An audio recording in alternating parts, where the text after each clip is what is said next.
Hola chicos, ¿cómo están? ¿Todo bien? Bueno, arrancamos, ya esta es la última parte, ya no me intersecciona nada más que pobres estos electrolitos, así esto es lo último que nos queda para hablar de este tema, así que bueno, no perdamos más tiempo y vamos directamente con esto. Bien chicos, empezamos con calcio. Vamos a seguir la misma normativa para cada uno de estos de los que vamos a hablar, ¿sí? Primero los presentamos, decimos cuáles son los valores de referencia, para qué sirven, qué pasa cuando nos falta, qué pasa cuando nos sobra, y después nos metemos bien a fondo a los mecanismos de regulación de los mismos, ¿sí? Entonces, bueno, empezamos acá como está viendo ahí el esqueleto y allá el cartón de leche que baila para un lado y para el otro. Empezamos entonces de lleno con calcio. Bueno chicos, empezamos hablando de calcio. Este ion es extremadamente importante. La verdad que si uno empieza a pensar, a recordar y a meter acá por lo menos todas las cosas que tenemos marcadas en rojo, que están hablando de las funciones que tiene el calcio, es alucinante la diversidad que tiene, ¿sí? Que está permeando un montón de funciones extremadamente importantes. Sin calcio no tendríamos una buena conductibilidad, ¿sí? A nivel del corazón, ¿sí? Del impulso eléctrico, ¿sí? Tampoco tendríamos una buena contractibilidad cardiovascular. Esto tiene que ver con la afinidad que tienen las células miocárdicas para el calcio, ¿sí? Estamos hablando de que gracias al calcio tenemos todo ese mecanismo de contracción muscular. Es un gran señalizador a nivel hormonal, ¿sí? Y a nivel enzimático. También interviene en el impulso, en la conducción del impulso nervioso, en la emisión de neurotransmisores, sumamente importantes, ¿sí? Eso estamos hablando de vuelta también en señalización, ¿bien? Y una de las cosas también bien básicas es que, imagínense, el calcio es tan importante para nosotros que el cuerpo lo está utilizando todo el tiempo, ¿sí? A tal manera que tenemos, y se ha ocupado el cuerpo muy lógico, de tener una gran reserva disponible. Esas reservas son nuestros huesos. Nuestros huesos están formados por calcio predominantemente, pues tenemos, ¿sí? Fósforo, en realidad lo que es hidroxiapatita, ¿bien? El mineral que forman los huesos y los dientes. Pero como les comentaba, el cuerpo necesita calcio todo el tiempo, porque a nivel intracelular también es extremadamente importante el calcio, ¿sí? Si bien las concentraciones de calcio dentro de la célula no son tantas, hay canales iónicos para el calcio, ¿sí? Que se van a encargar de despolarizar la membrana y generar, ¿sí? Activación celular. Extremadamente importante el calcio, ¿sí? A tal punto que todo el tiempo estamos haciendo reabsorción ósea, ¿sí? ¿Qué quiere decir? Que si yo veo que me está faltando, si el cuerpo está viendo que falta calcio en sangre, tuki, va y lo saca de donde de los huesos, ¿bien? Por eso es sumamente importante también tener en cuenta el aporte dietario necesario para mantener los buenos niveles de calcio, ¿sí? Y que no tengamos que recurrir a una reabsorción ósea que nos ponga en peligro en cuanto a nuestra salud, ¿sí? El esqueleto es extremadamente importante. Si estamos reabsorbiéndolo por demás, vamos a tener una fragilidad a ese nivel que no está buena, ¿sí? Además del faltante de calcio en otros niveles, ¿bien? Entonces, aproximadamente el aporte de calcio diario que necesitamos es de 900 a 1200 miligramos. En los lactantes un poquito menos, obviamente por el tamaño que tienen. Pero acá hay algo interesante que es el tema de uno tiene que ir ajustando eso a la etapa de la vida en la que está. En la etapa anciana es mucho más difícil el tema de la regulación del calcio, absorber el calcio sobre todo, ¿sí? No se absorbe de la misma manera y ni hablar comparándolo con la infancia. Entonces cuesta muchísimo más poder obtener esos aportes diarios desde la dieta nada más. Pues de suplementos y demás. Igual ahí entra todo también en contrapartida la parte cardiológica, que bueno, que también hay que mantenerlo con cuidado, pero nada chicos, eso un paréntesis. Ahora, ¿por qué les digo de vuelta esto de la importancia? Hay una etapa que tenemos disponible a nivel fisiológico para poder lograr la mejor forma de mineralizar a nuestro esqueleto, ¿sí? Y eso es en nuestras primeras etapas de vida hasta los 21 años, ¿sí? ahora yo tengo 31, ¿sí? Si por más que yo llene la heladera de Calciplus, lo que hago estoy manteniendo, no es que mis huesos de golpe van a ser 20.000 veces más fuertes de lo que están. Yo ya el aporte que hice, la forma en que mineralicé mis huesos, ya la hice cuando era más chica, ¿sí? Por eso la importancia, ¿sí? De ser insistentes en la alimentación de los chicos, ¿sí? Y ser congruentes en estarles atrás y cuidarlos de esa manera, porque realmente en la infancia, en un montón de cosas uno está generando, está abriendo las puertas a lo que el día de mañana va a ser el futuro de la salud de esos chicos, ¿bien? Y obviamente que va a ser muy importante porque crecemos, y cómo crecemos porque se mineralizan las placas, ¿sí? De cartílago que tenemos y se convierten en hueso. Entonces obviamente que los chicos necesitan también un gran aporte de calcio, ¿bien? Y ya les comenté, necesitamos esto porque si no lo saco de la dieta, el cuerpo ¿dónde lo saca? De nuestros huesos, ¿bien? Entonces, más o menos ya hablamos recién lo que tiene marcado acá de los usos, o sea, cuáles van a ser las funciones que tiene el calcio, muy muy importante. Una de las que no les hablaba de lado, que es extremadamente importante, es el calcio se considera un factor de coagulación, ¿sí? El calcio, ustedes van a ver después, creo que con Anabela me parece que tiene hematología, ¿sí? Entonces no me voy a adelantar mucho porque si no después me matan. Pero hay todo lo que se llama una cascada de coagulación. Hay un montón de factores que tienen que estar en el escenario para que se forme ese coágulo, ¿sí? Para llegar a la fibrina que se le adhiere a las plaquetas y me tapa ese sitio de lesión, ¿sí? Entonces, por ejemplo, si yo no tengo calcio en el medio, no voy a poder nunca generar trombina de la protomina, ¿sí? No voy a poder convertir la protomina en trombina, ¿sí? Y como les decía, hay 7 factores de coagulación de esa cadena que dependen del calcio para ser activados, a tal punto que uno considera el calcio por sí solo un factor de coagulación, ¿sí? Esa era una de las que no les había nombrado y es extremadamente importante, ¿bien? Después, en cuanto a qué pasa cuando nos falta o cuando nos sobra, ¿sí? Esas 3 patologías que tienen relacionadas con la carencia, ¿sí? El raquitismo y la osteomalacia son la misma patología, pero están aplicados, los nombres cambian porque están marcados en 2 etapas de la edad de los pacientes diferentes. El raquitismo se considera en los chicos y osteomalacia en los adultos, ¿sí? Pero es lo mismo. Y después tenemos osteoporosis, que seguramente la han conocido, que estamos hablando de una pérdida de la arquitectura ósea, lo que me lleva a una fragilidad del hueso y nos pone en riesgo de que si nos caemos nos fracturamos, ¿bien? Y en esto tiene que ver un poco lo que estábamos hablando hace un ratito de ese pico de masa ósea, que ese pico que lo hacemos a los 21, después es un declive, ¿sí? O sea, hacemos un pico, miren, los 21 re jovencitos, y después es un declive hacia que hace la muerte. No, mentira, no es tan drástico. Después hacemos una meseta, pero ahí sí viene un tema, una mala pasada que nos juegan los estrógenos a las mujeres, es que después de la menopausia, ¿sí? El balance que tenemos del calcio se nos va a la miércoles y nos descalcificamos a una gran velocidad, ¿sí? Los hombres no es que zafan eternamente, pero nos ganan más o menos unos 10 años. Nosotros empezamos a los 50 y pico, 60, y ellos recién a los 70 empiezan en ese declive de descalcificación, ¿sí? Entonces por eso es que están un poquito más con el tema de ir a la ginecóloga, ¿sí? Al endocrinólogo, ¿sí? Eso ya más que nada para lo que es obviamente, la edad más adulta. Pero bueno, ahí también vienen estas patologías. Si a ustedes esto más o menos les interesa, no vamos a entrar en detalle para esto, ¿sí? Pero si a uno les interesa raquitismo, osteoporosis y osteomalacia, yo se las tengo que dar completas estas patologías a los chicos de rayos en fisiopato.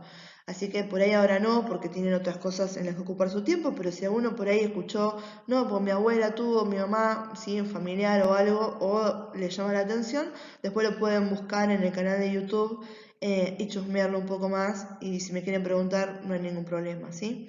Y cuando hablamos del exceso, sí, podemos hablar de hipercalcemia, sí, de vuelta.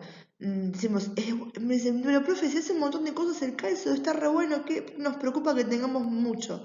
No, chicos, todo en su justo equilibrio, ¿sí? Tampoco nos sirve tener mucho calcio, ¿sí? Calcio también se llega a obstruir los vasos, ¿sí? Un montón de cosas.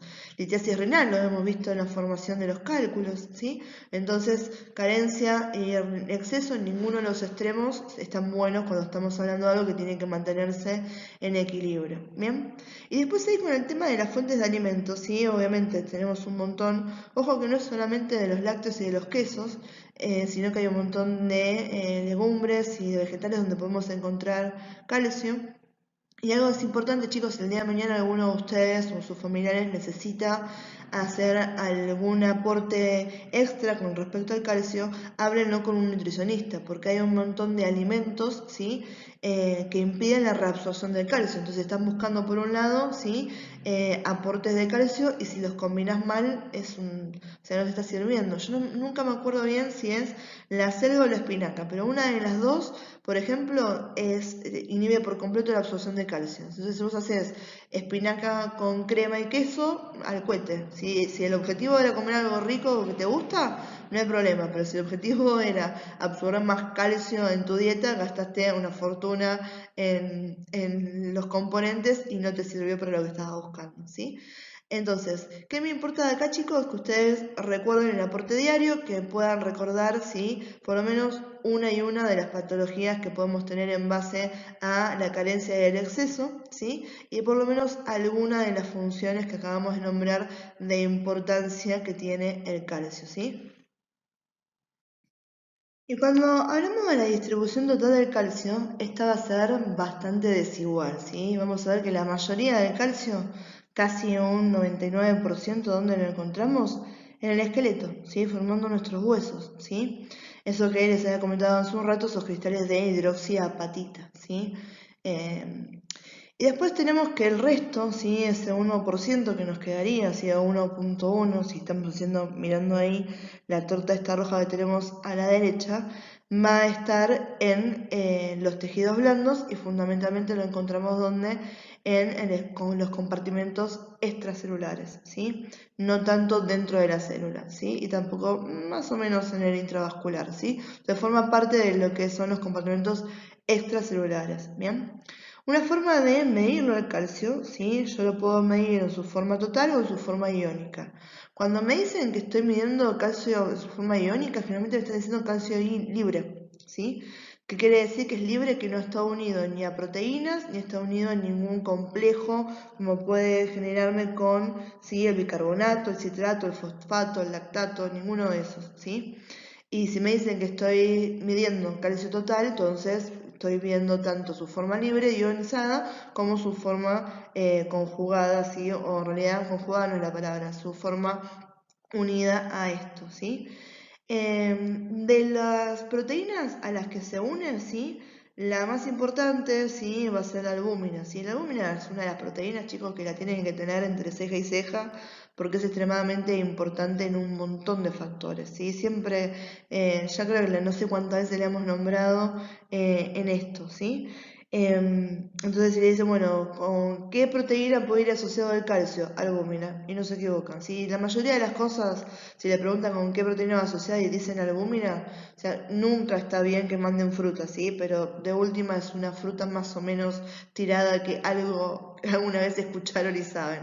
Y le pueden pegar en la mayoría de los casos, ¿bien?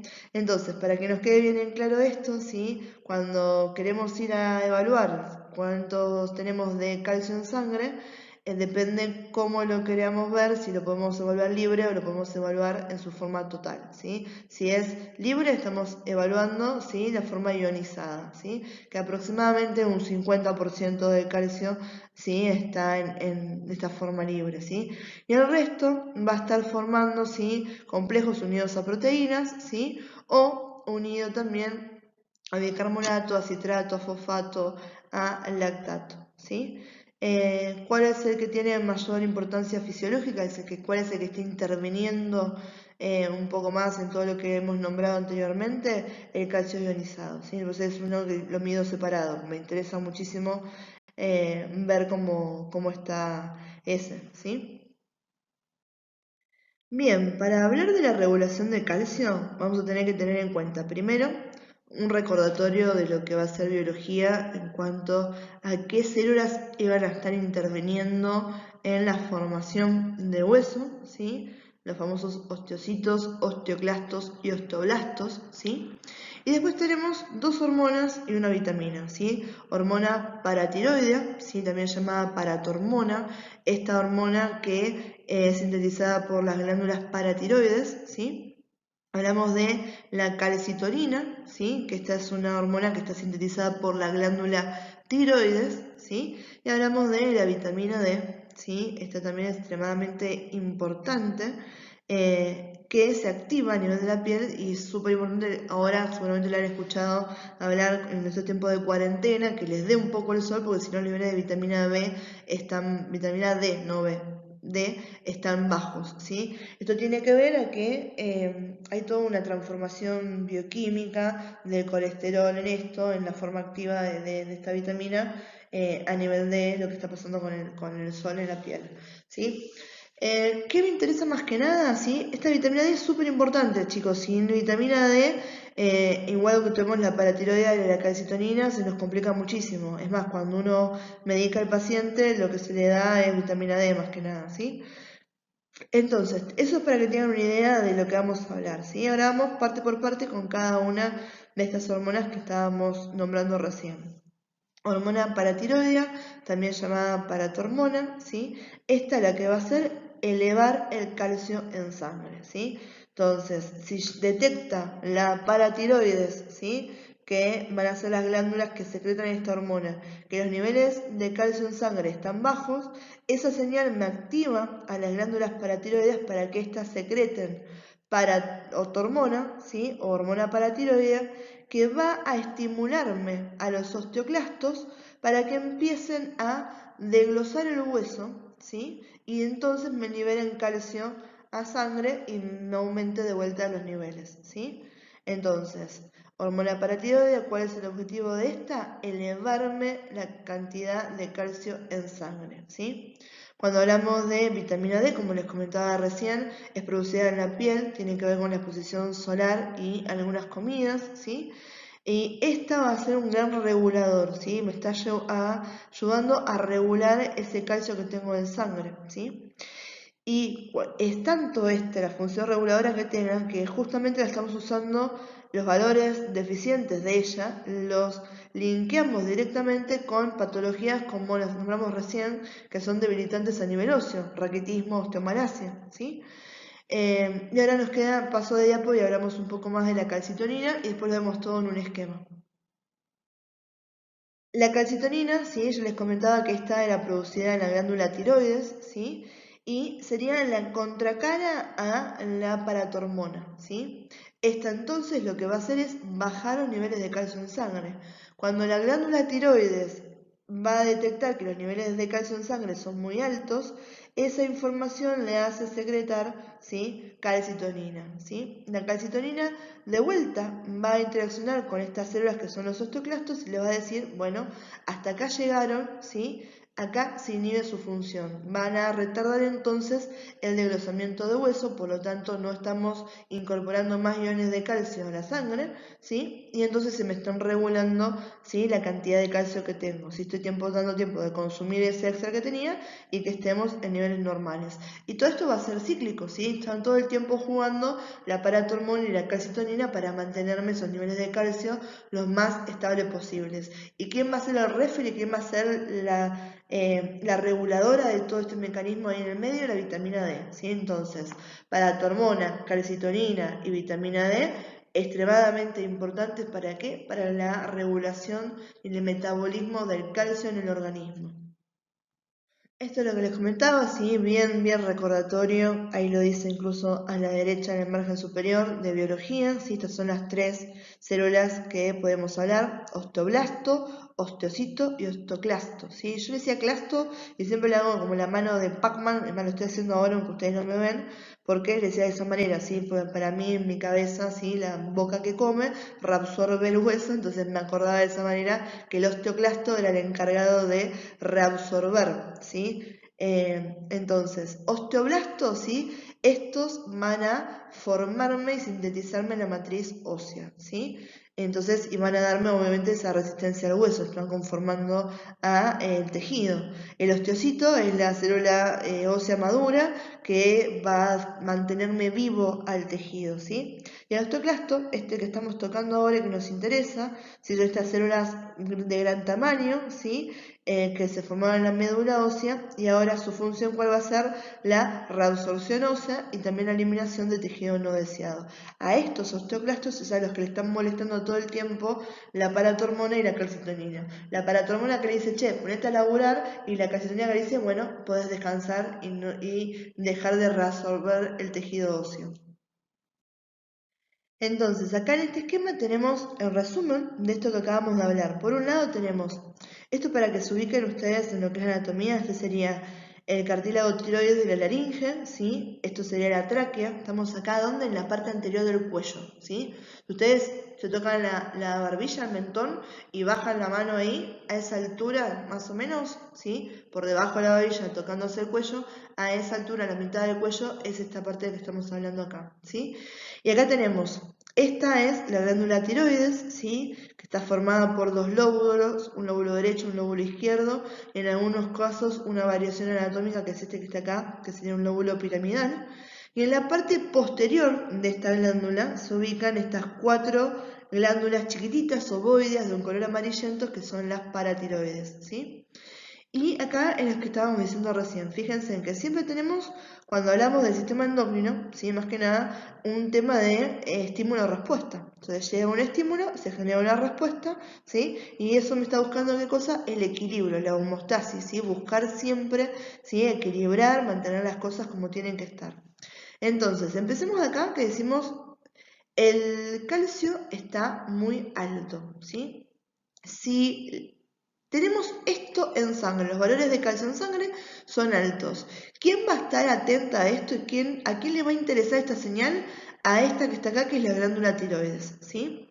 Entonces la glándula tiroides dice, no, che, el calcio, ¿sí? Si está muy alto me trae problemas, yo no quiero tener una litiasis renal, yo no quiero tener hipercalcemia, entonces voy a emitir una de mis hormonas que va a ser la calcitonina, ¿sí? Digo unas porque después tenemos hormonas tiroides como T3, T4 que no entran en esta regulación, ¿sí? La que está regulando acá, que es de origen tiroideo, es calcitonina, ¿sí? Entonces, la tiroides detecta que está alto el nivel de calcio en sangre y libera ¿qué cosa? Calcitonina. La calcitonina va a actuar ¿sobre quién? Sobre los osteoclastos, ¿sí? Que están donde? Acá en el hueso, por esas células haciendo su trabajo que era reabsorber. Para que ustedes tengan una idea de qué significa reabsorción ósea, yo siempre se los digo de la misma manera. Imagínense que tienen a la célula, ¿sí? Con un piquito en la mano y están meta chiqui, chiqui, chiqui, y están dándole golpecitos al hueso y cada vez que golpean el hueso sale un cristal de calcio, ¿sí? Entonces, tácate, ¿sí? Le pegan al hueso, ¿sí? Con el pico y pala y están picando hueso y están saliendo los iones de calcio hacia la sangre. ¿Qué hace la calcitonina? Viene y le saca las herramientas, le dice, basta, no trabajas más, no vas a picar más hueso, anda, tomate un café, descansa, hasta acá llegaste, ¿bien? Ahora, buenísimo, porque si los osteoclastos dejan de hacer reabsorción, le doy tiempo al cuerpo a utilizar esos calcios que tenía en sangre, hasta que pasa, me doy cuenta que los niveles de calcio en sangre bajaron, porque dejé de utilizar a los osteoclastos, ¿sí? Quizás mi humano no comió nada, ¿sí? Y ahora, ¿quién está atenta a los niveles de calcio también? Las glándulas paratiroides, ¿sí? Las glándulas paratiroides, ¿sí?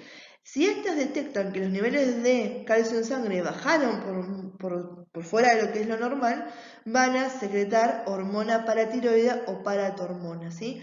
Esta hormona paratiroidea, ¿a quién va a ir a buscar? Al osteoclasto, ¿sí? Y esta es la que viene y le dice, che, hace 2 horas que te estás tomando el café, volvé al laburo, tomá el pico, agarrá la pala y ponete a trabajar, José, rompeme hueso que necesito más calcio en sangre, ¿sí? Entonces, la hormona paratiroidea ahora está estimulando al osteoclasto para que vuelva a realizar su función de reabsorción ósea. Y de esa manera, ahora vuelvo a tener más calcio en sangre y se me libera la cantidad de calcio que tengo a donde yo estaría normal, ¿sí? De vuelta, esto chicos es extremadamente constante, todo el tiempo está pasando, y ¿quién va a estar regulando trabajando todo esto por afuera, que es el gran supervisor que está mirando tanto a la calcitonina como a la hormona paritonoidea? La vitamina D. Bien, hablando del fósforo, sí, después del calcio, este es el segundo catión más abundante del organismo, sí, como un dato de color constituye el 1% de nuestro peso corporal, sí, y va a ir muy de la mano con el calcio, sí. Así que bueno, vamos a de vuelta hablar un poquito más en profundidad sobre el fósforo. Bien, cuando hablamos del fósforo vamos a ver que los aportes dietarios son aproximados a los del calcio, ¿sí? Entre 800 a 1200 miligramos diarios, aunque se pueden aceptar franjas más variables que con respecto al calcio, ¿sí? De vuelta, los lactantes un poquito menos. En cuanto a las funciones que tiene el fósforo en el organismo, la verdad que son bastantes también, ¿sí? Muchas tienen que ver con una forma conjunta de actuación con el calcio, ¿sí? Lo mismo están haciendo ahí y junto a la vitamina D en lo que es el metabolismo del sistema neuromuscular estriado y liso, ¿sí? A la estructura que habíamos hablado recién formando estos cristales de hidroxiapatita, ¿sí? En la estructura que nos da los huesos y los dientes. También va a ayudar a el equilibrio energético, ¿sí? Porque va a participar en el metabolismo de los lípidos y los carbohidratos. Y después también tenemos un montón de cosas. Bueno, esto que dice ahí, el tratamiento de los comas diabéticos, en realidad hoy en día está bastante metido eso. ¿Qué pasa? Cuando el paciente tiene un coma diabético, además estamos hablando de cetoacidosis diabética, bajan un montón los niveles de fósforo del paciente. Pero nada, está como bastante controvertido el tema de si es realmente importante reponer esos niveles de fósforo.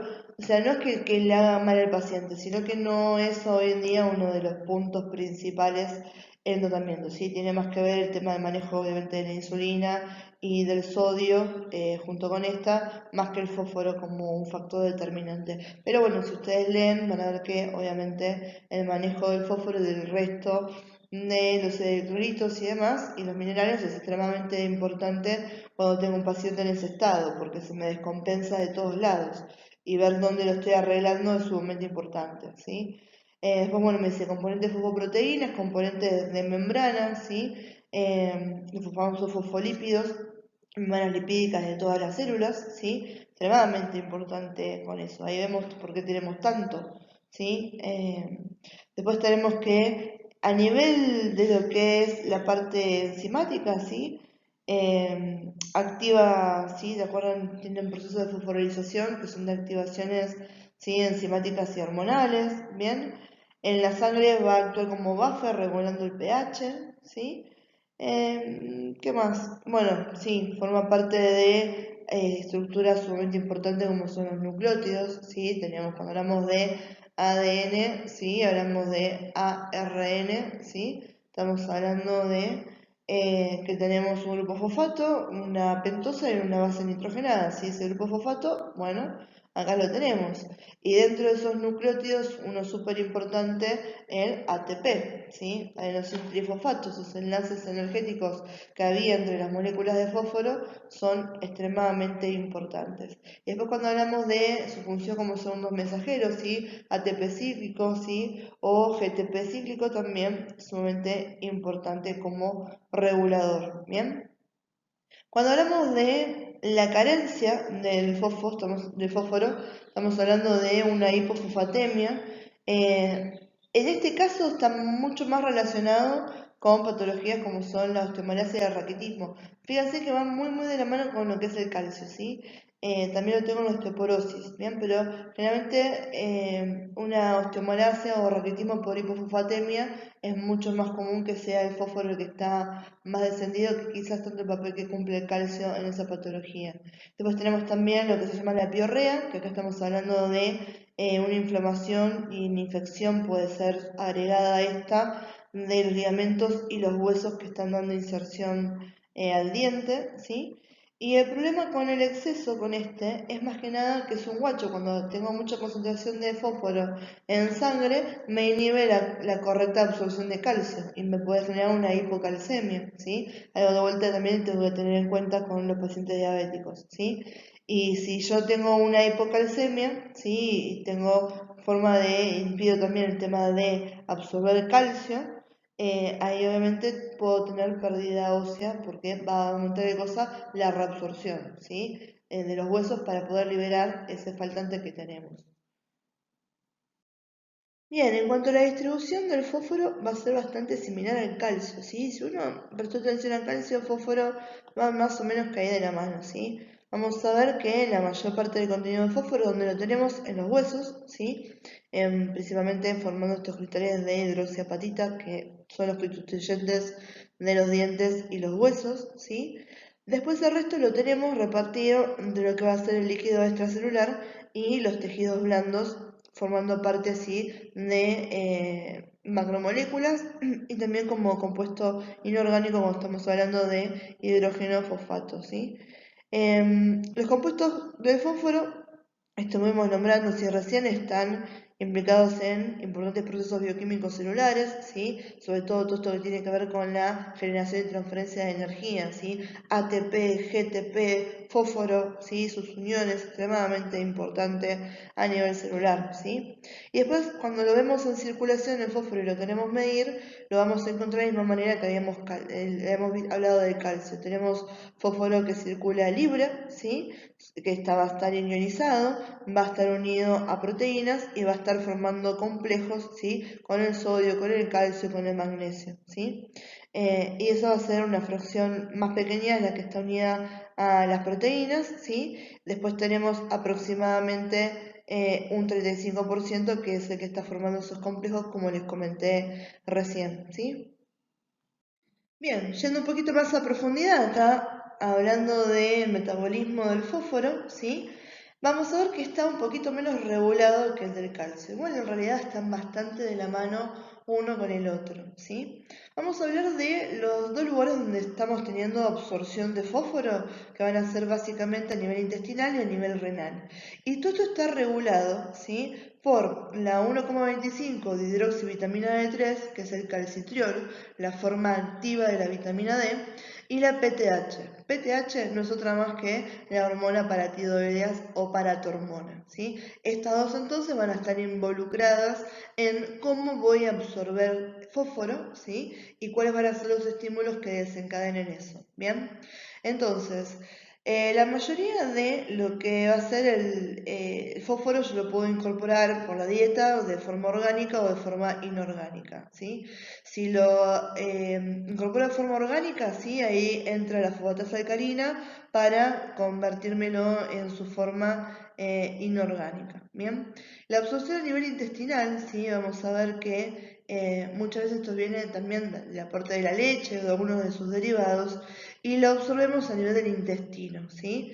Hay un transporte pasivo, esto tiene que ver por diferentes de concentración, ¿sí? Entonces va a pasar hacia la sangre, pero también cuando se detectan que están bajos los niveles de fósforo, ¿sí? Ahí tenemos a la 1,25 de hidroxivitamina D3 que puede estimularme transporte activo, ¿sí? Para la absorción intestinal de fósforo, ¿sí? A nivel renal, ¿sí? Acá tenemos dos mecanismos que me están ayudando a regularlo: la filtración glomerular y la reabsorción tubular, ¿sí? Yo lo filtro, pero acuérdense, el cuerpo es un gran, ¿sí? Ahorrador, dice, bueno, fósforo, me servís, quedas para adentro, ¿sí? Y se reabsorbe, ¿bien? Entonces, vamos a ver que, como decimos, a nivel de filtración, por el glomérulo pasa libremente. Entonces, quiere decir que si pasa libremente, lo encontraría en forma normal en orina. Y vamos a ver que a nivel de laboratorio, tanto en orina como en sangre, puedo establecer los valores que tengo de fósforo, ¿sí? Entonces, vamos a ver que normalmente la nefrona, ¿sí? Lo que tenemos es una gran reabsorción, ¿sí? Más que nada, casi el 80% de lo que estábamos filtrando, ¿sí? Vamos a ver que de dicha absorción principalmente va a estar pasando en el túbulo proximal. Después hay un transporte que va a ser dependiente del pH, ¿sí? Y de las concentraciones de sodio Y un contrasporte, ¿sí? Que va a ser de sodio-fósforo, va a estar regulado por la cantidad de fósforo que tenga y ahí está metida ¿quién? La paratormona, ¿sí? En el caso de que la paratormona detecte que tengo mucho fósforo, ¿sí? ¿Qué hace esta? Me indica la fosfaturia. ¿Qué significa? Chau, fósforo, te veo en la orina, ¿sí? Entonces va a inhibir ese cotransporte de sodio-fósforo y entonces en vez de poder reabsorberlo, lo eliminamos por orina, ¿sí? Entonces es esta la que está, se me regula qué cosa, la cantidad de fósforo que tengo y la actividad de la paratormona, ¿sí? Entonces, si yo no tengo fósforo, si tengo restringida la cantidad de fósforo que tengo, ¿sí? Que va a aumentar la reabsorción, porque el cuerpo necesita el fósforo, ¿sí? Y en cambio, si tengo mucho aporte de fósforo, ¿sí? Tengo más cantidad de la que necesito, ahí quien entra, sí, la paratormona iniciando esta inhibición de este contrasporte para que se vaya por orina. Vamos ahora con el potasio, ¿sí? Este que, recordemos, súper importante, es el principal catión intracelular, ¿sí? Y este va a ser imprescindible para la vida, chicos. Cuando está mal la regulación del potasio, ¿sí? Vamos a ver que es un catión que no puede ser reemplazado por ningún otro sin que se alteren profundamente las funciones celulares, ¿bien? Va a haber una gran diferencia entonces en la cantidad de potasio que tenemos dentro de las células versus al que vamos a medir en la sangre, ¿sí? Lo que es el potasio sérico, ¿sí? Y vamos a ver entonces algunos detalles más sobre el metabolismo.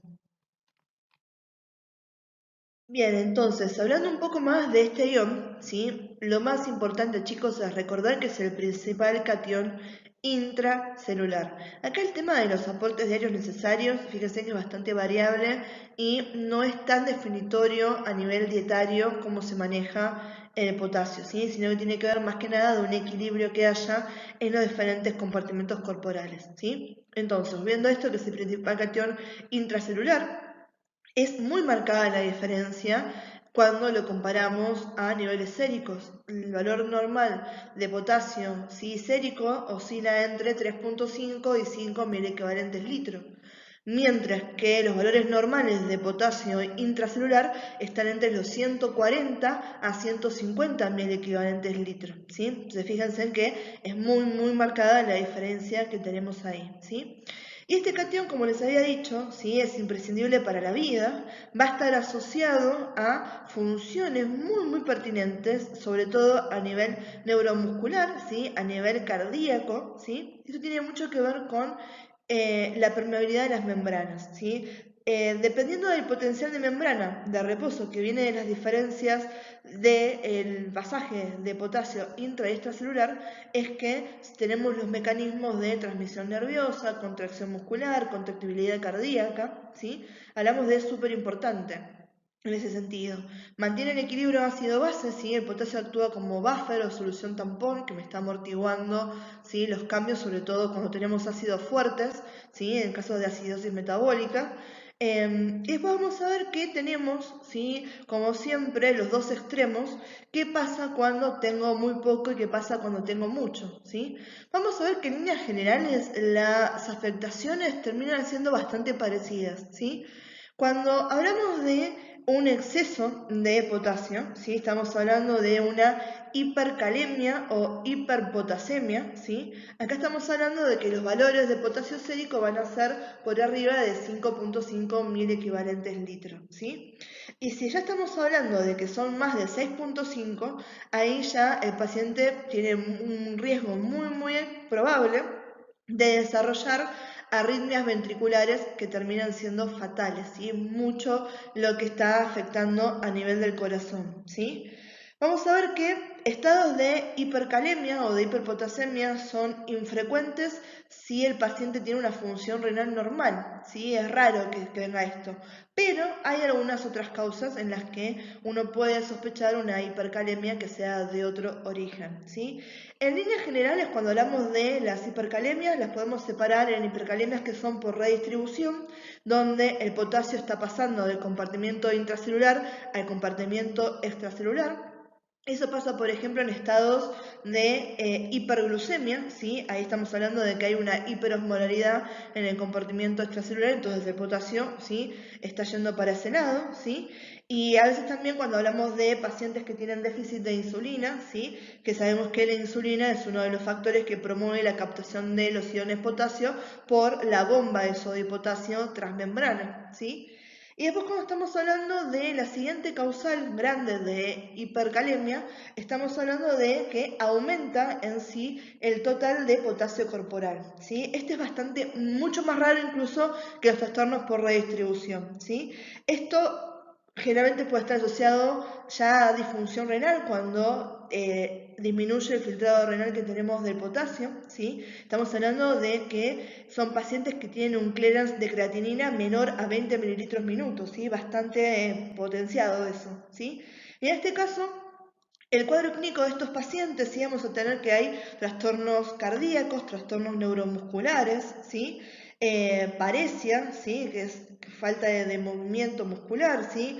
Arritmias, me puede generar lo que es el paro cardíaco en diástole, ¿sí? Que diástole era la relajación del músculo cardíaco, ¿sí? Puede generar también lo que es ilio paralítico, ¿sí? Y después tenemos el otro extremo, que es cuando estamos hablando de qué pasa si tengo muy poco potasio, ¿sí? Y si lo medimos a nivel sérico, estamos hablando valores menores a 3,5 mil equivalentes litros, ¿bien? En este caso, ¿sí? El principal componente fisiopatológico de por qué está afectando esto a los pacientes es que se va a hiperpolarizar la membrana celular. ¿Eso qué hace? Va a disminuirme la excitabilidad de las neuronas, ¿sí? De las células cardíacas y las células musculares también, ¿sí? Entonces vamos a ver que como manifestaciones clínicas a nivel neuromuscular vamos a tener debilidad, ¿sí? Astenia. A nivel cardíaco vamos a tener alteraciones en lo que es el electrocardiograma, ¿sí? Que es como uno mide el ciclo cardíaco del paciente, ¿sí? Generalmente también me puede terminar en arritmias y acá en paro cardíaco, pero en sístole, que en sístole es la contracción ventricular. También a nivel renal, ¿sí? Puede disminuirme la concentración de la orina, ¿sí? Por lo cual terminamos en poliuria y una secundaria polidipsia en estos pacientes, ¿sí? Y a nivel del sistema nervioso central, como me está ralentizando todo este tema de la excitabilidad de las neuronas, obviamente va a producirme letargia, ¿sí? También confusión mental, ¿bien? Entonces, fíjense en que acá es bastante importante la función que tiene el potasio, ¿sí? Y tanto la carencia como el exceso me trae trastornos bastante complicados para los pacientes. Bien, y lo último que les voy a comentar sobre esto es cuáles son los causales de esa hipopotasemia que habíamos nombrado recién. Acá de vuelta lo podemos separar en dos. Por un lado, los déficits de ingesta o de incorporación de potasio para el organismo, entonces estamos hablando de un déficit ¿sí? A nivel corporal. Esto puede ser porque el paciente tiene una anorexia nerviosa, por alcoholismo, o el paciente que está en ayunos cuando uno los perfunde con soluciones que sean carentes de potasio. ¿Bien? Lo que es más común es cuando estamos hablando de que hay un aumento de potasio hacia el nivel intracelular, ¿sí? Especialmente en las células que son las musculares, ¿sí? Eso se puede ver a un aumento de la insulina, ¿sí? Que la insulina, hemos dicho recién, que potencia la captación de potasio por la bomba de sodio y potasio, ¿sí?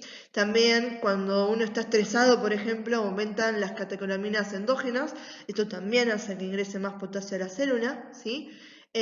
Puede ser por cuestiones digestivas, ¿sí? Donde estamos perdiendo potasio a nivel de diarreas o a nivel de vómitos, ¿bien?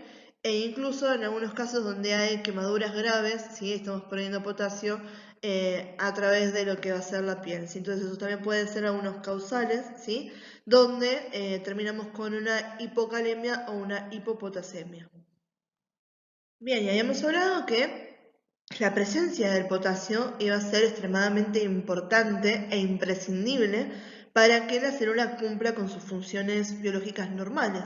Acá tenemos algunos ejemplos, algo nombramos en la diapo anterior, pero para que entiendan un poco mejor, decimos que va a estar presente en lo que es el metabolismo, el crecimiento, ¿sí? La división celular, en la síntesis proteica y con respecto a lo que va a ser el ADN, ¿sí?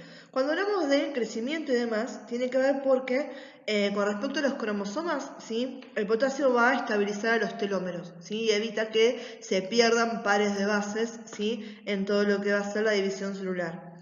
A nivel de lo que es ADN y ARN, ¿sí? El ion potasio que va a estar hexahidratado, ¿sí? Va a estabilizar las estructuras de tanto el ADN como el ARN, compensando la carga negativa del fósforo, ¿sí? De los grupos fosfatos en realidad, ¿bien? Mantenido el volumen celular, ¿sí? Esto tiene que ver porque la tonicidad, ¿sí? Tanto del volumen celular como del volumen mitocondrial, se va a ver vista, asociada secundariamente al flujo de agua, ¿sí? Que viene pegado al pasaje de potasio transmembrana, ¿bien? Y después tenemos equilibrio ácido-base, que ya lo habíamos nombrado, que el potasio actúa como un agente tampón o agente buffer, ¿bien?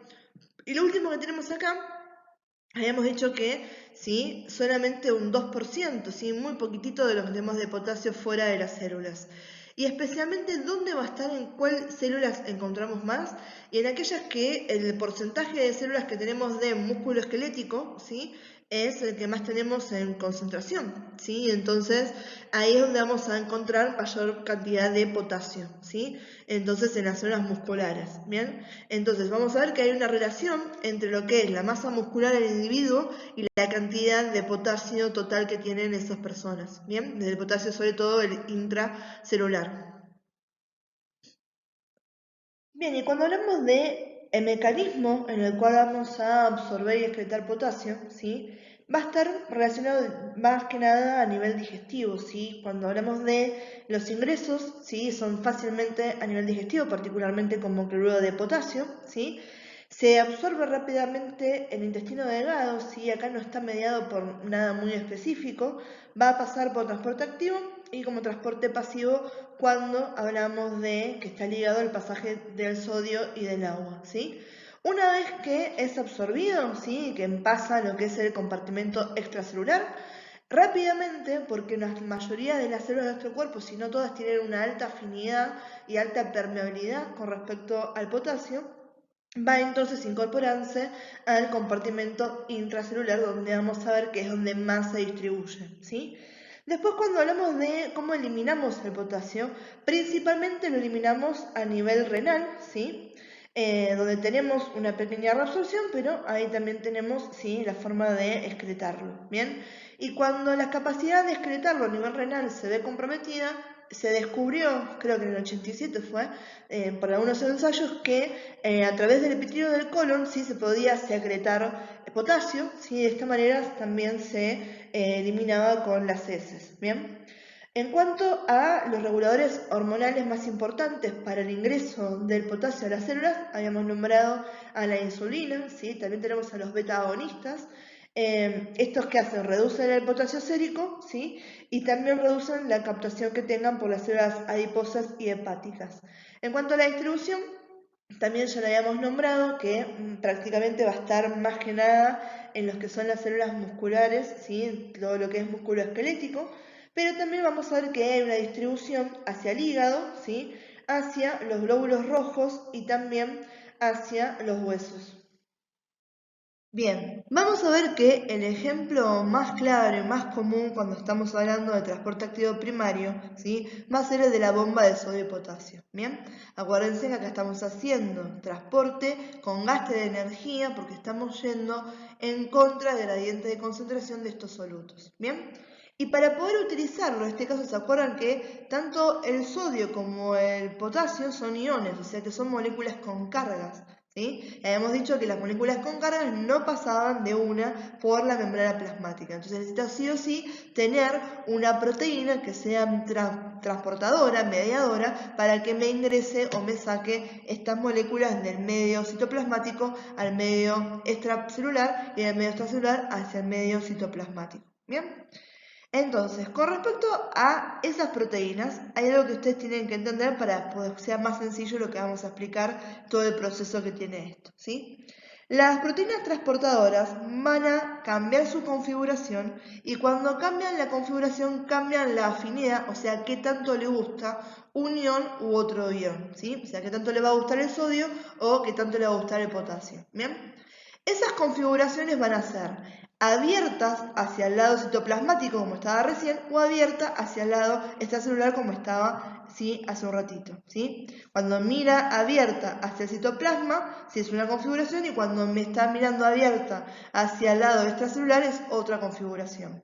Y fíjense en que cuando estoy en esa configuración hacia el citoplasma, tiene afinidad, o sea que le gusta el sodio, ¿sí? Y cuando tiene la configuración hacia el lado extracelular, el ion que le gusta es el potasio. Ya el sodio no le gusta y le gusta el potasio. ¿Bien? Entonces, teniendo en cuenta eso, ¿sí?, vamos entonces a empezar a describir el proceso de la bomba sodio y potasio, ¿sí? Vamos a decir que esta bomba está localizada en las membranas plasmáticas, ¿sí? Va a estar encargada del transporte de estos iones desde y hacia la célula, que son los iones sodio y potasio, ¿sí? Y las proporciones van a ser 3:2, o sea, voy a cambiar 3 iones sodios por 2 iones de potasio, siempre 3 por 2, ¿bien? Vamos a ver que inicio con, ¿sí?, la proteína abierta en su configuración hacia el lado citoplasmático. En ese lado tengo afinidad por el sodio, ¿sí? Entonces se me van a unir 3 moléculas de sodio a la proteína, ¿sí? Cuando hago esta unión, ¿sí?, se va a dar un proceso mediado por el ATP que se llama fosforilación, ¿sí? O sea, la fosforilación es cuando yo le agrego ATP a otra molécula. Entonces acá le agregué ATP a la proteína, ¿sí? La presencia del ATP, ¿sí?, con los iones sodio, ¿sí?, genera la hidrólisis de ese ATP y que me quede, ¿sí?, se me libere energía que me propulsione, ¿sí?, un cambio de la configuración en la proteína de citosólica hacia extracelular, lo que me va a permitir ahora el desplazamiento de los iones sodios a través de la membrana plasmática, ¿sí? Cuando hago esa hidrólisis del ATP, voy a liberar ADP, ¿sí?, que es adenosín difosfato, o sea, con 2 grupos fosfatos hacia la cara citoplasmática, y me va a quedar ahí unido, ¿sí?, agarrado ahí con los dientes todavía un pequeño grupo fosfato que sobrevive unido a la proteína, ¿bien? Ahora, cuando me cambia esta configuración y ahora estoy mirando hacia el lado extracelular, ¿sí?, ahora a la proteína ya no le gusta el sodio, ¿sí? No le gusta el sodio para nada, pero está enamoradísima del potasio, ¿sí? Entonces dice, el sodio, haz de las tuyas, vete hacia el medio extracelular, y potasio, vení conmigo, ¿sí? Entonces se me van a unir ahora, por esa afinidad, 2 iones potasio a la proteína sí transportadora, ¿bien? Ahora, lo que me falta es que cuando cambia esa configuración y se cambia esa afinidad y tengo unido a los 2 iones de potasio, se me libera ese grupo fosfato que tenía ahí y de vuelta me cambia la configuración de la proteína, ¿sí? Cuando me cambia otra vez la configuración de la proteína, ¿sí?, estoy transportando los iones de potasio hacia el lado citoplasmático.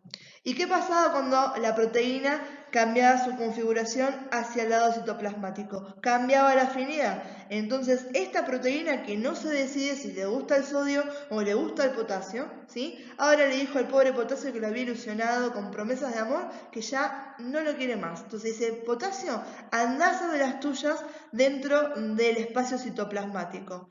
Y sodio, vos sos mi verdadero amor, vení conmigo que te voy a llevar a la libertad hacia el lado extracelular, ¿sí? Entonces, ahora libero, ¿sí?, el sodio, libero el potasio en el medio citoplasmático y está lista otra vez para que se unan las 3 moléculas, ¿sí?, las 3 moléculas, ¿sí?, de este ion que es el sodio, ¿bien? Entonces, vamos ahora a poner, ¿sí?, el puntero láser, a utilizar este GIF animado que tenemos ahí, que estuvo en funcionamiento mientras yo le estaba comentando, y a seguir estos pasos, ¿sí?, en esa imagen para que nos quede bien en claro lo que estamos haciendo, ¿bien? Entonces, ahí ponemos el puntero, ¿sí? Primero vamos a reconocer los elementos de los que estamos hablando, ¿sí? Esta que está acá, la bicapa lipídica, ¿sí?, esta membrana plasmática celular. Los que están en amarillo son el ion sodio, los que están acá en rojo, ¿sí? Son el ion potasio. Y esta es mi proteína transportadora, ¿sí? Esa configuración hacia abajo, ¿sí? Este es el lado citoplasmático, o sea, dentro de la célula, y este es el lado extracelular, o sea, fuera de la célula. Cuando mira para dentro de la célula, ¿sí? Esa configuración la llamamos citoplasmática, ¿sí? Esa es configuración citoplasmática. Cuando mira ahora, como está ahora, abierta hacia el espacio extracelular, esa es la configuración extracelular de la que estamos hablando, ¿sí? Y la afinidad es a quién me voy a unir, ¿sí? Ahora estoy afinidad con el potasio y ahora tengo afinidad por el sodio, ¿sí? Entonces, esperemos que cambie de vuelta y vamos acá. Empezamos en el lado citoplasmático, tengo afinidad por el sodio, se me une ATP, ¿sí? Liberé ADP, me quedó el fósforo, vamos de vuelta, se une acá, ATP, ADP lo pongo por ahí y me queda fósforo, ¿sí? Ahí vamos de vuelta, listo, me cambia la configuración, cambia la afinidad y ahora libero el sodio, ¿sí? Y voy a ingresar, porque tengo ahora afinidad por el potasio, voy a ingresar dos potasios, ¿sí? Se me libera el fósforo ese que tenía ahí, me cambia la configuración de vuelta, chupen acá, este fósforo que está ahí, lo perdemos, ¿sí? Y se cambia la configuración y ahora libero, ¿sí? El potasio en el lado citoplasmático porque se pierde la afinidad, ¿bien? Entonces, la bomba sodio-potasio es uno de los ejemplos de transporte activo primario donde vemos que estamos transportando tanto sodio como potasio en contra de sus gradientes de concentración y utilizando ATP, que es la moneda energética a nivel celular. Bien, y para esta última parte, cuando estamos hablando del balance que tiene el potasio, ¿sí? Este gráfico que tenemos acá realmente nos hace un resumen bastante completo de todo lo que estuvimos hablando, ¿sí? Fíjense, acá tenemos el compartimiento de líquido extracelular, ¿sí? Y acá lo que estamos viendo cuando nos dice músculo, hígado, hueso, glóbulos rojos, estamos hablando de quiénes, de las células, ¿sí? Entonces estamos hablando de que el pasaje va a ser principalmente hacia dónde, hacia el músculo esquelético. Después tenemos pasaje al hígado, pasaje hacia lo que es el hueso y captación por los glóbulos rojos. ¿Cuáles van a ser aquellos que me están estimulando este pasaje? ¿Sí? Tenemos a la insulina, ¿sí? Tenemos aldosterona, tenemos epinefrina, ¿bien? Cuando hablamos de los aportes dietarios y la ingesta del potasio, ¿sí? A nivel gastrointestinal, ¿sí? Tenemos acá un montón de reabsorción en el intestino, ¿sí? Donde pasa al líquido extracelular y de ahí pasaría al compartimiento intracelular, ¿sí? Y también sabemos que a nivel del intestino, sobre todo en el epitelio del colon, podíamos tener secreción de potasio y entonces lo eliminábamos en las heces. Y cuando hablábamos de esto teníamos a los riñones, que a nivel tubular teníamos reabsorción, ese famoso todavía sirve, ¿sí? Volvía al líquido extracelular y ahí podía pasar a otro compartimento. Y también teníamos, obviamente, ¿sí? Secreción y filtración, donde terminamos, ¿sí? Eliminando potasio también por orina, ¿bien? Y acá tenemos el equilibrio interno del potasio, que potencia el ingreso. Tenemos acá como ejemplo, ¿sí? A la insulina, ¿sí? Tenemos a los agonistas betas, ¿sí? Adrenérgicos. Estos dos son los que van a favorecer la captación de potasio por la célula, ¿sí? Que hace que elimine potasio. Cuando hablamos de hiperosmolaridad, acá en este lugar, en ejercicio, ¿sí? La lisis celular, ¿bien? Y acá adentro tenemos la bomba sodio-potasio de la que estuvimos hablando, ¿sí? Hace un ratito, y todo lo que son los equilibrios de ácido-base. Bien, el que nos toca ahora es el metabolismo del sodio, ¿sí? Con este recordemos que iba a conformar el principal catión extracelular. Entonces, vamos al mismo esquema que venimos manteniendo a lo largo de todo este PowerPoint y toda esta clase, ¿sí? Los aportes diarios necesarios son de 1100 a 3300, ¿sí? Ese de vuelta no es un dato que nos interese demasiado. Me interesa más que ustedes sepan que los valores normales, ¿sí? De sodio a nivel sérico van a ser entre los 135 mil equivalentes litros y los 145 mil equivalentes litros. Bien, en cuanto a funciones, ¿sí? Este es, como habíamos dicho, el principal catión extracelular, ¿sí? Ayuda a mantener el volumen y la osmolaridad de los líquidos. Acuérdense que estará osmóticamente activo, ¿sí? Participa también en el equilibrio ácido-base junto con el potasio, con el magnesio, con los demás electrolitos, ¿bien? Va a ayudar a lo que es la homeostasis del calcio, ¿sí? Porque vamos a ver que a nivel renal, creo que esto ya lo habíamos hablado, está ligada la reabsorción del sodio a la reabsorción de calcio, ¿sí? Entonces, ¿qué pasa? Si yo tengo una ingesta donde estoy teniendo mucho calcio, mucho sodio, ¿sí? Entonces elimino más sodio por orina y además ahí, ¿sí? Obligadamente voy a tener que eliminar más calcio, que quizás no es lo correcto, ¿sí? Entonces también este está involucrado en la homeostasis del calcio, en la regulación, ¿sí? Del calcio, ¿sí? Vamos a decir también que, bueno, forma parte de jugo gástrico, pancreático, intestinal. Súper importante, junto con también el calcio, el cloro, el magnesio y el potasio, va a intervenir en lo que es la transmisión del impulso nervioso, ¿sí? En las membranas de las neuronas, ¿sí? Tenemos a la bomba de sodio y potasio, que esta contribuye al potencial de reposo, ¿sí? En reposo, ¿sí? En cuanto a la electronegatividad que va a tener la célula, ¿sí? En realidad, electronegatividad no, cuando estamos hablando de... sí, les digo electronegatividad porque internamente las neuronas es negativas y por fuera, ¿sí? Tenemos una concentración de cargas eléctricas positivas, ¿sí? Cuando viene el estímulo, ¿sí? Se va a ocasionar que se permeabilice para los canales de sodio, el sodio ingresa hacia la neurona, hacia el interior, invierte la polaridad y esto tiene todo un efecto que se llama potencial de acción que lleva a la propagación como si fuera un efecto dominó, ¿sí? Donde esto hace entonces que se vaya transmitiendo a través de la neurona, ¿sí? Este impulso nervioso, ¿bien?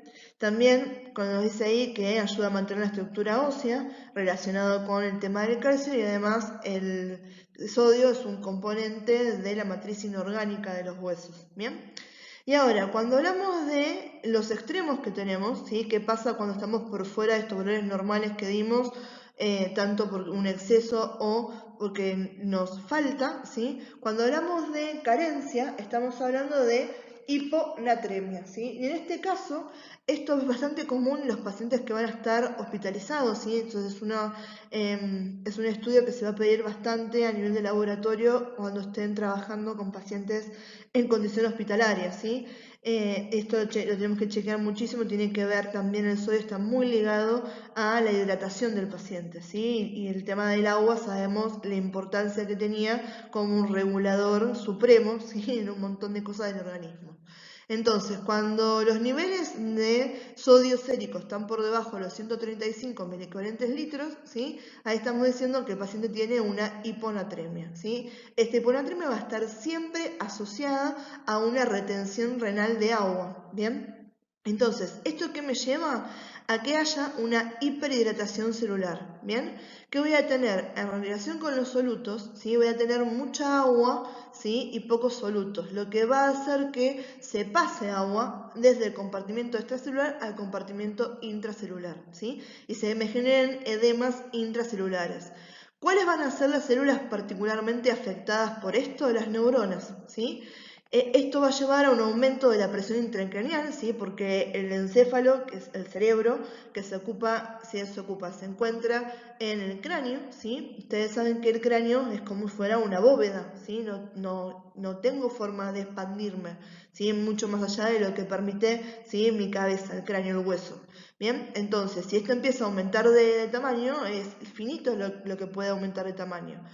Con el edema, ¿sí? Tenemos un aumento del volumen de la masa encefálica, esto condiciona un aumento de la presión intracraneal y eso me lleva a un montón de alteraciones del sistema nervioso, ¿sí? Tenemos obnubilación, ¿sí? Trastorno de conciencia e incluso puede entrar en lo que serían coma y convulsiones, ¿bien?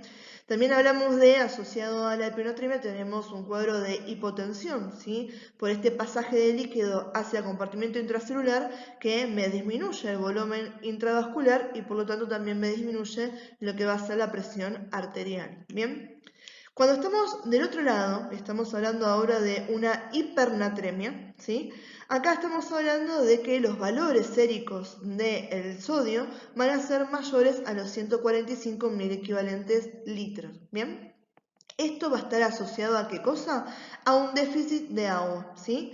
Ese déficit de agua puede ser por falta de ingesta, ¿sí? Personas que no tienen acceso al agua o porque tienen algún trastorno neurológico, ¿sí? De conciencia puede ser que no se acuerden que tienen que beber agua, falta de ingesta, gente que no toma agua, ¿sí? Déficit en la regulación de la hormona antidiurética, lo que hace que se pierda mucho más agua a nivel renal, ¿sí? Esos son algunos ejemplos de por qué podemos tener ese déficit de agua en el cuerpo, ¿sí? Ahora, ¿qué pasa con esto? Esto va a aumentar la osmolalidad, ¿sí? Lo que va a conllevar a una salida de agua desde las células hacia el compartimento extracelular, ¿sí? Esto se va a traducir en una deshidratación a nivel celular y esto de vuelta cuando lo aplicamos específicamente a nivel celular, ¿sí? De las neuronas, ¿sí? Ahí tenemos un montón de síntomas neurológicos asociados a esto, ¿bien? Ahora, asociado a este déficit de agua, ¿sí? Y condicionado también porque tenemos un aumento del sodio, ¿sí? Vamos a ver que tenemos, ¿qué cosa? Lesiones en las mucosas. Las mucosas tienen que estar bien lubricadas, ¿sí? Entonces tenemos esta sequedad de las mucosas, ¿sí? Y ese epitelio mucoso que tiene que mantenerse de esa manera, ahora no está en condiciones y se empieza a lesionar, ¿sí? Acá volvemos a hablar de edemas, porque acá lo que tenemos son edemas, pero en este caso extracelulares, ¿sí? Se condiciona a este aumento de líquido en el espacio, ¿sí? Extracelular. Acuérdense que el sodio era de vuelta también absorbía, si era osmóticamente activo, iba a traer un montón de agua, ¿sí? Entonces si tengo un montón en el compartimento extracelular, que es donde se mantiene obviamente va a conllevar a que, y poca agua, va a conllevar a que el agua que tengo adentro de las células vaya al espacio extracelular y además se me acumule ahí y me genere edemas, ¿bien? Y hablamos de vuelta de un aumento en este caso, de la hipertensión arterial, ¿sí? Hablamos de hiponatremia y hablamos de hipotensión, hablamos de hipernatremia y hablamos de hipertensión arterial, ¿sí? Esto es porque además el sodio, ¿sí? Con respecto a la pared vascular, va a aumentar la reactividad que tenga esa pared vascular frente a las catecolaminas. Y estas catecolaminas que producían vasoconstricción. Entonces, obviamente, vamos a tener un aumento de la presión arterial, ¿sí? Entonces, eso más o menos para que tengan una idea cuáles son, o sea, las funciones que tiene el sodio, qué pasa cuando tenemos hiponatremia y qué pasa cuando tenemos hipernatremia.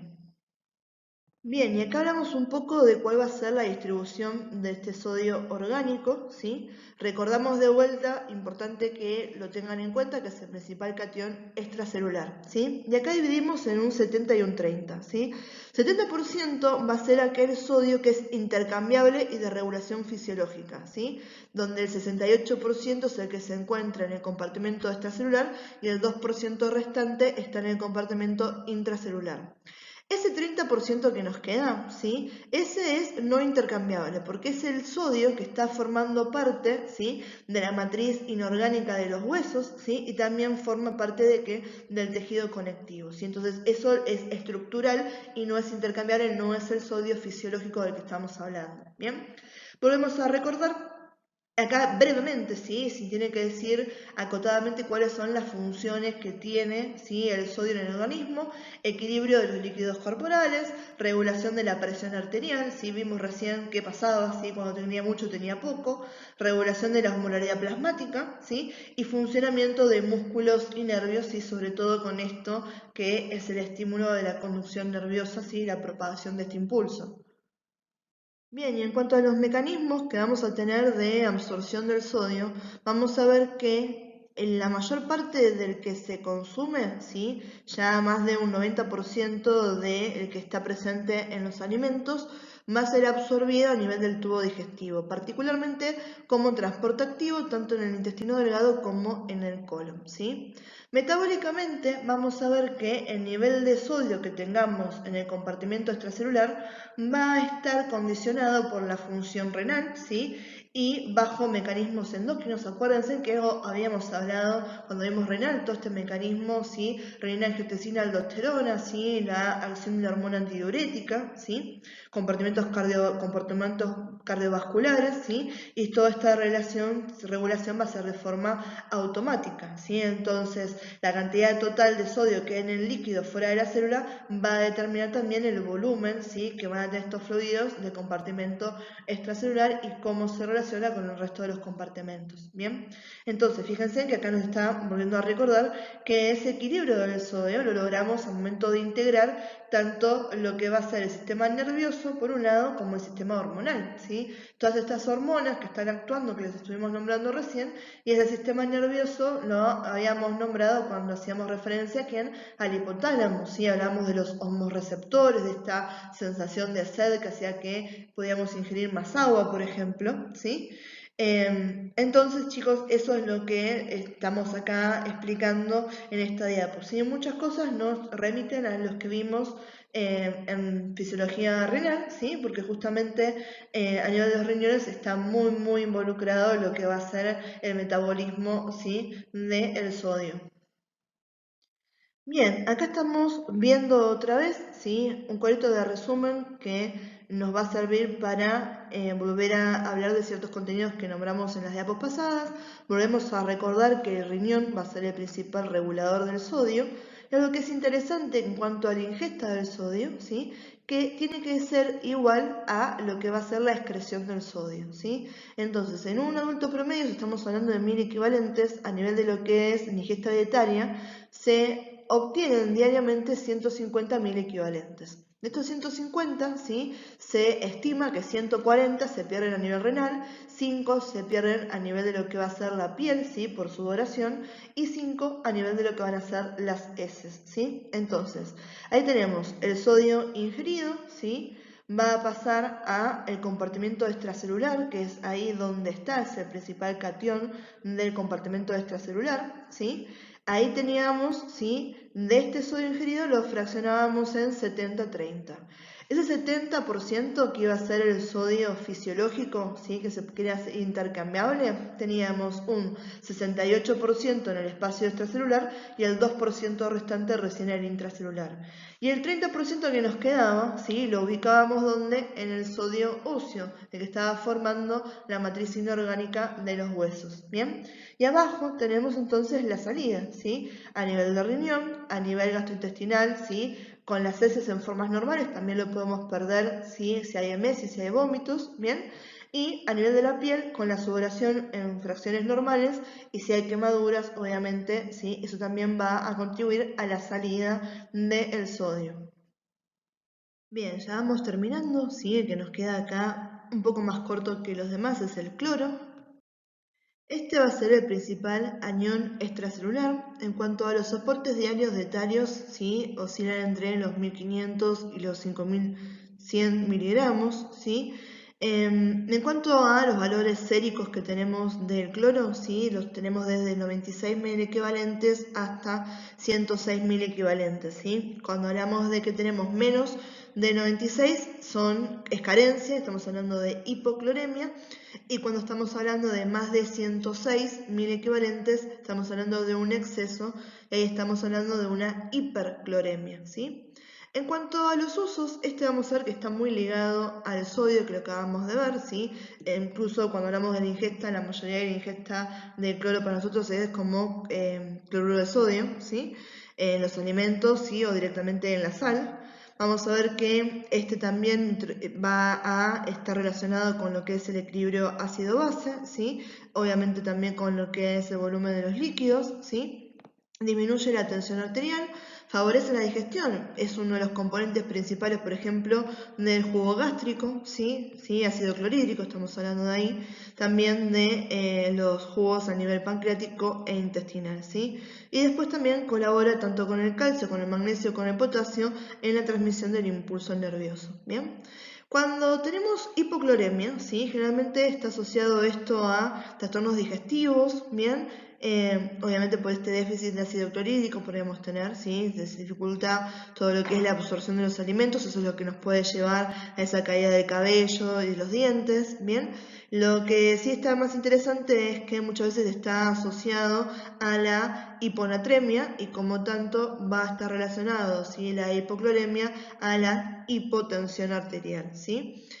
También condiciona cuando falta cloro un aumento del bicarbonato, ¿sí? Eso pues cuando se vea todo lo que es metabolismo ácido-base van a ver que están relacionados. Y cuando hablamos de hipercloremia, ¿sí? Esto me condiciona la disminución del bicarbonato y me lleva a lo que se llama a la alcalosis gaseosa, ¿sí? Eso que dice ahí alcaliniza el plasma. También obviamente si tengo mucho, ¿sí? Ácido clorhídrico en este caso, destruye las bacterias intestinales, ¿sí? Esas bacterias que son comensales y que necesitamos que estén dentro de nuestro organismo en condiciones naturales para fomentar la flora normal intestinal. Bien, y cuando hablamos de los procesos metabólicos, ¿sí? De absorción, secreción y excreción de el cloro, de este ion cloruro, vamos a ver que la absorción es prácticamente completa a nivel del tubo digestivo, ¿sí? También se reabsorban de forma pasiva junto al sodio a nivel renal cuando estamos hablando de los túbulos proximales del riñón, ¿sí? El resto filtra libremente por el glomérulo, entonces vamos a ver que la mayor excreción que tenemos de el cloro va a ser a nivel de la orina, ¿sí? Y muy poquito a nivel de lo que es el sudor, ¿sí? Este cloro, ¿sí? Tiene la capacidad de entrar y salir de las células fácilmente, ¿sí? Puede estar unido, se une mucho a otros iones intracelulares, ¿sí? Como el sodio y el potasio, sobre todo el sodio, y puede también estar combinado con otros cationes, como puede ser el calcio, ¿sí? Acá en lo que es regulación celular hay canales que son de cloro, que pueden ser transmembranas o pueden ser intracelulares, ¿sí? Sino también, como les decía, cuando está asociado al sodio, ¿sí? Acuérdense, tenemos un catión y un anión, ¿sí? Se atraen, entonces hace que este pueda ir con este y por eso es corresponsable, junto con el sodio que vimos anteriormente, también de mantener la osmolaridad sérica y el balance hídrico, ¿sí? Y después de acá otra cosa para decir así interesante es, obviamente, donde tenemos mucho más cloro, este es también del compartimento extracelular, sobre todo el líquido intersticial, ¿sí? Lo encontramos también formando parte del jugo pancreático, el jugo gástrico y en muy poquitas concentraciones a nivel de lo que es el sudor. Bien, y ahora sí, magnesio, y con este ya terminamos por completo todo este tema que arrancamos ahí hace 2 horas atrás, si los vemos de corrido, o más incluso, ya no me acuerdo cuánto sumarán todos los videitos juntos. ¿Sí? Así que magnesio, y ya con este finalizamos este tema.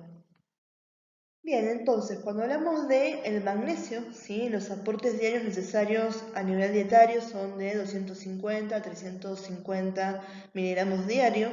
De vuelta, ¿qué es lo que importa? A nivel sérico, las concentraciones normales de magnesio son chiquititas, estamos hablando de 1,7 a 2,5 mil equivalentes litro, ¿bien? Acuérdense que este va a ser el segundo catión más importante a nivel intracelular, por eso es que encontramos tan poquito a nivel sérico, ¿sí? Este catión es extremadamente importante, ¿sí? Porque va a ser responsable, básicamente, para que me entiendan esta parte, de la transferencia, el almacenamiento y la utilización de la energía, ¿sí? Este regula un montón de sistemas enzimáticos, ¿sí? Hablando de regulación de lo que es generar ATP, todo lo que sea transferencia de grupos fosfatos, eso tiene que ver también con la formación de ADN y ARN, ¿sí? Y además está muy relacionado con el equilibrio de los otros iones, ¿sí? Del cloro, del potasio, el sodio, el calcio, ¿sí? Entonces este es extremadamente importante para eso, ¿sí? Y en base a eso vamos a ver que los aportes necesarios de magnesio, ¿sí? Que se mantengan en condiciones normales a nivel intracelular es importante para el correcto funcionamiento del sistema neuromuscular, ¿sí? Este va a estar muy involucrado en la transmisión del impulso porque actúa, ¿sí? Dependiendo si está o no está, puede ser, por ejemplo, cuando no está, ¿sí? Puede actuar como un agonista, ¿sí? de los receptores del glutamato, que el glutamato es muy importante para la transmisión del impulso, ¿sí? y para un montón de funciones neurológicas, ¿bien? También va a estar afectado a través de lo que sería, si cuando estamos hablando de una carencia de magnesio, asociado a una hipocalcemia. De vuelta, esto tiene que ver con una baja del potencial de membrana y eso me lleva a que el paciente tenga espasmos, tenga convulsiones tónico-clónicas, ¿sí? a nivel muscular también, ¿sí? A nivel cardíaco, de vuelta, ¿sí? Conducción también de lo que va a ser el impulso, ¿sí? Entonces me puede generar arritmias, ¿sí?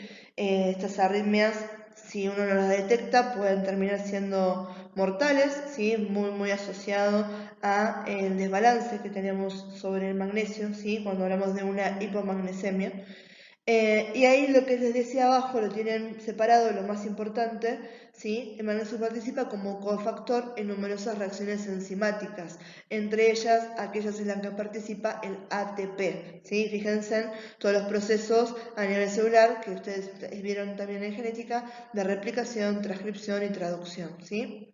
Entonces, para ponernos bien en claro cuando hablamos de los dos extremos que teníamos, qué pasa cuando tenemos poco y qué pasa cuando tenemos mucho, ¿sí? Cuando hablamos de carencia de magnesio, hablamos de una hipomagnesemia, ¿sí? Acá estamos hablando de valores por debajo de 1,7 mil equivalentes, en algunos autores lo toman como por debajo de 1,2 mil equivalentes litro, y la referencia más que nada que tiene que ver con esto está asociado también a otros trastornos, porque la hipomagnesemia me condiciona, por ejemplo, una hipopotasemia, ¿sí? Porque el aumento, ¿sí? Esto me está llevando a un aumento, me está llevando, sí, a un aumento de la pérdida del potasio a través de los canales renales, ¿sí? Entonces pierdo más potasio, llevo a una hipopotasemia, y eso tiene que ver por la falta de magnesio en el organismo. Y también tiene que ver con una hipocalcemia, ¿sí? Porque va a interferir con la acción del aparato hormona, entonces bajan la cantidad de calcio que tengo en el organismo, ¿sí? Entonces, secundario a eso, tenemos que va a estar afectada la bomba de sodio y potasio, ¿sí? Me va a traer un montón de problemas por ese lado, va a estar afectado el potencial de membrana, ¿sí? Y fíjense que acá tenemos un montón de patologías que tienen que ver con esa transmisión del impulso. Tetania, ¿sí? Ustedes seguramente lo vieron en bacterio, ¿sí? Me quedo completamente duro, ¿sí? Parálisis de ese momento, convulsiones tónico-clónicas, pues esto me lleva a una irritabilidad de las células musculares, ¿sí? Como fasciculaciones, espasmos, todo esto a nivel de, imagínense las células musculares que se vuelvan locas, ¿sí? Disfunción miocárdica, el miocardio, ¿sí? Es la parte muscular, células musculares del corazón, ¿sí? Y después también está asociado tanto la falta de magnesio como el exceso de magnesio, está asociado a trastornos de demencia o trastornos a nivel neurológico, ¿sí? Hay un montón de nuevos artículos sobre eso, donde todavía no han determinado muy en particular cuál es esta causa fisiológica de eso, porque uno esperaría que sea más lineal. En cambio vemos que se llama un mecanismo de U, que tanto en la carencia como el exceso me lleva al mismo resultado, ¿sí? Entonces, hablando de lo que me lleva el exceso, estamos hablando de una hipermagnesemia, ¿sí? Acá estamos hablando de valores por arriba de los 2,5 mil equivalentes litros, ¿sí? Lo que me lleva es a una inhibición de la acción de la acetilcolina, que es un neurotransmisor, lo que por lo tanto me disminuye la transmisión del impulso a través de las uniones neuromusculares, ¿sí? Y ahí es donde tengo disminución de los reflejos, ¿sí? Tendinosos, miostáticos, respiratorios, ¿bien? Y esto me puede llevar, ¿sí? a también una parálisis del paciente, que me termine sin respirar, o que también se me produzcan determinados tipos de arritmias que pueden ser fatales en los pacientes, ¿bien? Bien, en cuanto a la regulación del magnesio, esto es bien cortito para que se lleven de acá lo más importante. De vuelta el riñón, extremadamente importante en el papel que cumple, ¿sí? Si bien la mayor parte del magnesio que está en circulación, ¿sí? Que es en realidad 1% del magnesio corporal total, ¿sí? Que puede circular en forma iónica unido a proteínas y formando complejos con aniones, ¿sí? Va a filtrarse a través del riñón, ¿sí? Es ultrafiltrable, pero casi un 95%, o sea, la mayoría de esto se reabsorbe a nivel de los túbulos renales, ¿sí? Entonces realmente es el riñón el encargado de regularme los niveles que tenemos del magnesio. ¿Dónde está el resto del magnesio? ¿Sí? Vamos a ver que gran parte de ese magnesio, ¿sí?, se encuentra obviamente dentro de la célula. Acuérdense que este también era muy importante a nivel intracelular, y lo que no está dentro de la célula está formando parte del tejido óseo mineralizado, que es un 70% del magnesio corporal total, ¿sí? A nivel de lo que son las ingestas dietarias que tenemos de magnesio, ¿sí?, generalmente es proporcional al contenido calórico de la dieta que tiene el paciente o las personas, ¿sí? Y el tema de la absorción es bastante variable, ¿sí? Tampoco tenemos muchos mecanismos muy importantes con respecto a la regulación de la absorción del magnesio a nivel dietario. Bueno, chicos, eso es todo, ¿sí? Cualquier duda que tengan, algo que no se haya entendido, sepan que siempre tienen todos los canales de comunicación abiertos y disponibles para que me hagan llegar sus dudas. No se queden cuando tengan conceptos sin entender, sin preguntar, ¿sí? Así que, bueno, chicos, ya no los molesto más, ya hace 1 hora y 20 que me vienen escuchando, así que damos por terminada esta clase. Les mando un beso enorme y nos vemos en la próxima.